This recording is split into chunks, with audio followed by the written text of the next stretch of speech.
evolves a man until he becomes a witness. And so most people camp around the initial experience of salvation, and they do not know and they are not taught that that is the beginning of a journey that should drive anyone who has now come to Christ. Are we together? That beyond the initial salvation, the next step, listen, is the journey of transformation and empowerment. Do not forget this. The journey of transformation and empowerment.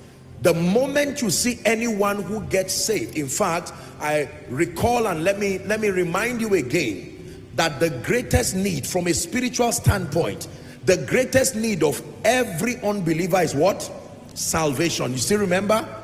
Every time you see an unbeliever, whether as a business partner, whether as a spouse, whether as a sibling, whether as a billionaire, whether as a politician, from a natural standpoint you are seeing a colleague, a friend, but from a spirit kingdom standpoint, the greatest need of every unbeliever is salvation.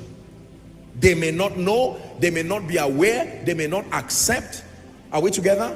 But the greatest need of every unbeliever around you, have this as an orientation, is salvation. Meaning, no matter what good you do to an unbeliever from a spiritual standpoint, you have not really completed your good to that person until you are used by God to lead that person to salvation. Because God desires that all men, how many men?